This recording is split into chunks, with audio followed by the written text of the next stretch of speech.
ঢাকা বিশ্ববিদ্যালয়ের C unit ভর্তি পরীক্ষা অনেকের জন্য অনেক কঠিন একটি পরীক্ষা, কিন্তু এই কঠিন কাজটিকে সহজ করে সালমা সাদিয়া 4th পজিশন অর্জন করেছে। সালমা সাদিয়া, কেমন আছো? আসসালামু আলাইকুম। আমি ভালো আছি। তো তোমাকে তোমার চতুর্থতম স্থানের জন্য অভিনন্দন। যখন প্রথমবার দেখলে রেজাল্টটা অনলাইনে যে চতুর্থতম, কেমন লাগছিল? প্রথমে বিশ্বাস করতে পারছিলাম না, আমার বাবা ফার্স্ট রেজাল্টটা দেখেছে এন্ড ওয়াজ রিয়েলি হ্যাপি। তো সালমা, সিন্স তুমি টপ করেছো, নিশ্চয়ই এখন তোমার জুনিয়রের কাছ থেকে অনেক প্রশ্ন পাও যে আপু কত ঘন্টা করে পড়া উচিত, বা তোমার পড়ার রুটিনটা কেমন ছিল, যদি এই বিষয়টি আমাদের সাথে শেয়ার করতে।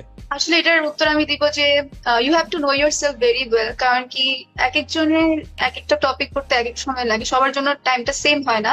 আমি যদি আমার কথা বলি, আমি টাইম লিমিট না রেখে আমি আসলে একটা টার্গেট সেট করতাম যে আমি সকালে এই টার্গেট মানে এই টপিক গুলো পড়বো, বিকেল বেলা টপিক গুলো পড়বো এবং রাতে টপিক গুলো পড়বো।